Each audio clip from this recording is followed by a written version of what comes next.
अस्सलामुअलैकुम नाज़रीन, आप सभी का हमारे यूट्यूब चैनल रेख्ता क्लासेस में खुशामदीद। उम्मीद करता हूँ कि आप नाज़रीन खैरियत से होंगे। तो आज मैं आप लोगों के सामने लेकर आया हूँ बिहार बोर्ड क्लास 10 का उर्दू दरख्शां, इसका मॉडल क्वेश्चन पेपर को लेकर के।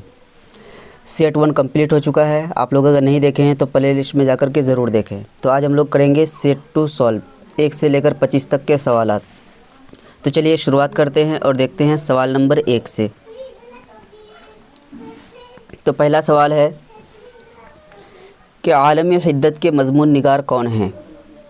ए में है अब्दुल मुगनी, बी में है अख्तर औरनवी, सी में है वहाब अशरफ़ी, डी में है इनमें से कोई नहीं। तो राइट आंसर हो जाएगा हमारा ऑप्शन नंबर डी, यानी इनमें से कोई नहीं। चलिए आगे बढ़ते हैं और देखते हैं सवाल नंबर 2। निज़ाम शमसी में ज़मीन की हैसियत क्या है। ए में है सैयारा, बी में है ताज़ा, सी में है ज़ीली सैयारा और डी में है तैयारा। तो राइट आंसर हमारा क्या हो जाएगा, सैयारा, यानी ऑप्शन नंबर ए। चलिए देखते हैं सवाल नंबर 3। ग्लोबल वार्मिंग कैसा मसला है। ए में है मुनासिब, बी में है खुशगवार, सी में है संगीन और डी में है मुअतदिल। तो राइट आंसर हमारा क्या हो जाएगा, ऑप्शन नंबर सी, यानी कि संगीन। ये अक्सर एग्ज़ाम में पूछा जाता है कि ग्लोबल वार्मिंग कैसा मसला है, तो क्या हो जाएगा आंसर, संगीन मसला है। ग्लोबल वार्मिंग कैसा मसला है, संगीन मसला है। चलिए आगे बढ़ते हैं और देखते हैं सवाल नंबर 4 में क्या है कि रिया के मज़मून निगार कौन हैं। ए में है सर सैयद अहमद ख़ान, बी में है शिबली नौमानी और सी में है मौलाना हाली और डी में है नज़ीर अहमद। तो राइट आंसर हमारा क्या हो जाएगा, ऑप्शन नंबर ए, यानी कि सर सैयद अहमद ख़ान। तो रिया के मज़मून निगार कौन है, सर सैयद अहमद ख़ान। चलिए आगे बढ़ते हैं और देखते हैं सवाल नंबर 5 में क्या है कि सर सैयद अहमद ख़ान कहाँ मदफून हैं। ए में है दिल्ली, बी में है अलीगढ़, सी में है लखनऊ और डी में क्या है, हैदराबाद। तो राइट आंसर हमारा क्या हो जाएगा, ऑप्शन नंबर बी, यानी कि अलीगढ़। सर सैयद अहमद ख़ान कहाँ मदफून है, अलीगढ़ में। चलिए आगे बढ़ते हैं और देखते हैं सवाल नंबर 6 में क्या है कि अदब की पहचान के मज़मून निगार कौन हैं। ए में है अब्दुल मुगनी, बी में है कलीमुद्दीन अहमद, सी में है सर सैयद अहमद ख़ान, डी में है अख्तर औरनवी। तो याद रखना है, राइट आंसर क्या हो जाएगा हमारा, ऑप्शन नंबर ए, यानी कि अब्दुल मुगनी। मज़मून जो है अदब की पहचान, इसके मुसन्निफ़ कौन है, लेखक कौन है, अब्दुल मुगनी। कौन है, अब्दुल मुगनी। चलिए आगे बढ़ते हैं और देखते हैं सवाल नंबर 7 में क्या है कि उर्दू तनक़ीद में अब्दुल मुगनी का ख़ास मैदान क्या रहा है। मुगनी यहाँ गाफ से हो गया, गैन होगा, क्या होगा, टाइपिंग मिस्टेक हुआ है। उर्दू तनक़ीद में अब्दुल मुगनी का ख़ास मैदान क्या रहा है। ए में है गालिब, बी में है इकबाल, सी में है अमली तनक़ीद और डी में है फ़नी तनक़ीद। तो राइट आंसर हमारा क्या हो जाएगा, ऑप्शन नंबर बी, यानी कि इकबाल। उर्दू तनक़ीद में अब्दुल मुगनी का ख़ास मैदान क्या था, इकबाल। क्या था, इकबाल। चलिए आगे बढ़ते हैं और देखते हैं सवाल नंबर 8 में क्या है कि भीमराव आज़ाद हिंदुस्तान में किस ओहदे पर फाइज़ हुए। ए में है वज़ीर तालीम, बी में है वज़ीर रेल, सी में है वज़ीर क़ानून और डी में है वज़ीर दाखिला। तो राइट आंसर हमारा क्या हो जाएगा, ऑप्शन नंबर सी, यानी कि वज़ीर क़ानून। भीमराव आज़ाद जो थे हिंदुस्तान में किस ओहदे पर फाइज़ थे, तो वज़ीर क़ानून। किस में, वज़ीर क़ानून। चलिए आगे बढ़ते हैं और देखते हैं सवाल नंबर 9 में क्या है कि अंबेडकर की शादी किस उम्र में हुई। ए में है 14 साल, बी में है 15 साल, सी में है 13 साल और डी में है हमारा 16 साल। तो राइट आंसर हमारा क्या हो जाएगा, हमारा ऑप्शन नंबर ए, यानी कि 14 साल। अंबेडकर की शादी कितने साल की उम्र में हुई थी, 14 साल की उम्र में। चलिए आगे बढ़ते हैं और देखते हैं सवाल नंबर 10। लुत्फ़ुर रहमान तदरीस के अलावा किस चीज़ से दिलचस्पी रखते थे, यानी पढ़ाने के अलावा और किस चीज़ में रुचि रखते थे। ए में है सियासत, बी में है तिजारत, सी में है वकालत और डी में है हिकमत। तो राइट आंसर हमारा क्या हो जाएगा, ऑप्शन नंबर ए, यानी कि सियासत। लुत्फ़ुर रहमान जो थे पढ़ाने के अलावा किस में दिलचस्पी रखते थे, रुचि रखते थे, सियासत से। चलिए देखते हैं सवाल नंबर 11 में क्या है कि मैं खेल रहा, जुमला मुकम्मल कीजिए, खाली जगह को भरना है।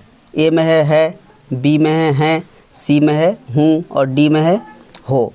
तो राइट आंसर हमारा क्या हो जाएगा, ऑप्शन नंबर सी, यानी कि हूँ, मैं खेल रहा हूँ। चलिए आगे बढ़ते हैं और देखते हैं सवाल नंबर 12। सवाल नंबर 12 में क्या है कि हरफ निदा की मिसाल क्या है। ए में है शायद, बी में है अगर, सी में है मगर और डी में है प्यारे बच्चों। तो राइट आंसर हमारा क्या हो जाएगा? ऑप्शन नंबर डी यानी कि प्यारे बच्चों। हरफ निदा की मिसाल क्या है यहाँ पे? प्यारे बच्चों। चलिए आगे बढ़ते हैं और देखते हैं सवाल नंबर 13 में है इनमें से माजी नातमाम की मिसाल कौन है? ए में है वो आया होगा, बी में है तुम आते थे, सी में है मैं आया था और डी में है मैं आ चुका हूँ। तो राइट आंसर हमारा क्या हो जाएगा? ऑप्शन नंबर बी यानी कि तुम आते थे। ये किसकी मिसाल है? माजी नातमाम की मिसाल है। चलिए आगे बढ़ते हैं और देखते हैं सवाल नंबर 14 में क्या है?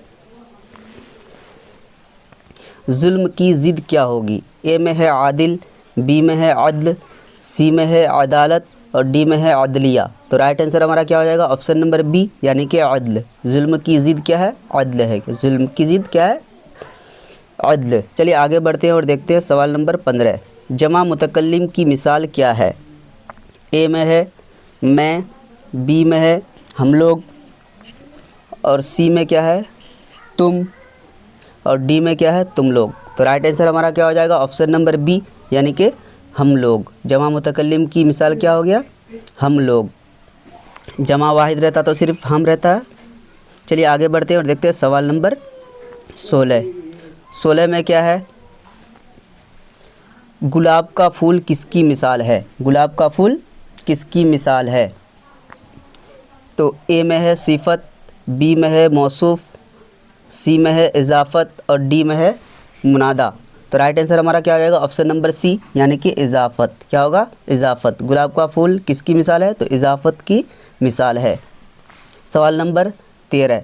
कान खड़े होने का मतलब क्या है? ए में है कान उलट जाना, बी में है होशियार होना, सी में है कान में दर्द होना और डी में है इनमें से कोई नहीं। तो राइट आंसर हमारा क्या हो जाएगा? ऑप्शन नंबर बी यानी कि होशियार होना। कान खड़े होना का मतलब क्या होता है? होशियार होना। चलिए आगे बढ़ते हैं और देखते हैं सवाल नंबर 18। मेरे पास नई कलम है, इस जुमला में कलम क्या है? ए में है फ़िअल, बी में है ज़मीर, सी में है सिफत और डी में है मौसूफ। तो राइट आंसर हमारा क्या हो जाएगा? ऑप्शन नंबर डी यानी कि मौसूफ। राइट आंसर क्या हो जाएगा हमारा? ऑप्शन नंबर डी यानी कि मौसूफ। चलिए आगे बढ़ते हैं और देखते हैं सवाल नंबर 19 में क्या है? कसरत का हमसौत लफ्ज़ क्या होगा? ए में है हसरत, बी में है बरकत और सी में है कसरत और डी में है इनमें से कोई नहीं। तो हमसौत अल्फाज किसे कहते हैं? ऐसे अल्फाज जो सुनने में एक जैसा लगे और माने में अलग हो। तो कसरत के ऐसा एक जैसा लफ्ज़ क्या है हमारा? ऑप्शन नंबर सी यानी कि कसरत सा से, वहाँ सीन से है। चलिए आगे बढ़ते हैं और देखते हैं सवाल नंबर 20 में क्या है? अबद के माने क्या हैं? ए का मतलब ए यानी बंदा, बी यानी हमेशा, सी इबादत और डी इनमें से कोई नहीं। तो राइट आंसर क्या हो जाएगा हमारा? ऑप्शन नंबर बी यानी कि हमेशा। अलिफ बा दाल अबद रहे तो उसका मतलब क्या होता है? हमेशा। और आइन बा दाल अब्द रहे तो उसका मतलब क्या होता है? बंदा। तो अगर अलिफ से रहे तो उसका मतलब क्या होता है? हमेशा। तो राइट आंसर हमारा क्या हो जाएगा? हमेशा। चलिए आगे बढ़ते हैं और देखते हैं सवाल नंबर 21 में क्या है कि नसीम का पूरा नाम क्या है? ए में है दयाशंकर कोल, बी में है हैना शंकर कोल, सी में है हया शंकर कोल और डी में है घटा शंकर कोल। तो राइट आंसर हमारा क्या हो जाएगा? ऑप्शन नंबर ए यानी कि दयाशंकर कोल। नसीम का पूरा नाम क्या है? दयाशंकर कोल। चलिए आगे बढ़ते हैं और देखते हैं सवाल नंबर 22 में क्या है कि मसनवी जज्बे इश्क के शायर कौन थे? ए में है मसहफ़ी, बी में है नासिख, सी में है आतिश और डी में है नसीम। तो राइट आंसर हमारा क्या हो जाएगा? ऑप्शन नंबर ए यानी कि मसहफ़ी। मसनवी जज्बे इश्क जो है इसके शायर यानी मुसन्निफ़ कौन थे? मसहफ़ी। चलिए आगे बढ़ते हैं और देखते हैं सवाल नंबर 23 में क्या है? गज़ल अरबी कसीदा के किस हिस्सा से माखूज़ है? ए में है तमहीद, बी में है गुरेज़, सी में है तशबीब और डी में है हुस्न तलब। तो राइट आंसर क्या हो जाएगा हमारा? ऑप्शन नंबर सी यानी कि तशबीब। गज़ल जो है अरबी कसीदा के किस हिस्सा से माखूज़ है? तो तशबीब से। किससे? तशबीब से। चलिए आगे बढ़ते हैं और देखते हैं सवाल नंबर 24 में क्या है? अहमद फ़राज़ की शायरी का महूर क्या था? अहमद फ़राज़ की शायरी का महूर क्या था? यानी दायरा उसका दायरा क्या था? तो ए में है मज़हब, बी में है हुस्न इश्क, सी में है तसव्वुफ़ और डी में है समाज। तो राइट आंसर क्या हो जाएगा हमारा ऑप्शन नंबर बी यानी कि हुस्न इश्क। अहमद फराज की शायरी का जो महूर था वो क्या था, हुस्न इश्क था। चलिए आगे बढ़ते हैं और देखते हैं सवाल नंबर 25। हसन नईम ने किस शायरी का गहरा मुताला किया था। हसन नईम ने किस शायरी का गहरा मुताला किया था यानी स्टडी किया था। ए में है रोमानी शायरी, बी में है कदीम शायरी, सी में है क्लासिकी शायरी और डी में है जदीद शायरी। तो राइट आंसर क्या हो जाएगा हमारा ऑप्शन नंबर सी यानी कि क्लासिकी शायरी। हसन नईम ने जो था किस शायरी का गहरा मुताला किया था, क्लासिकी शायरी का। उम्मीद करता हूँ कि आप नाज़रीन को वीडियो ज़रूर अच्छा लगा होगा। आप नाज़रीन को अगर वीडियो अच्छा लगा तो आप लोग हमारे चैनल को सब्सक्राइब करें और घंटी के आइकन को इनेबल कर दें। और अगर लगता है कि ये वीडियो किसी और के लिए भी फ़ायदेमंद साबित हो सकता है तो उसे भी शेयर करें। नेक्स्ट वीडियो में जो है इंशाअल्लाह 26 से लेकर 50 तक के सवालात को सॉल्व करेंगे। आज के लिए इतना ही। अस्सलामु अलैकुम।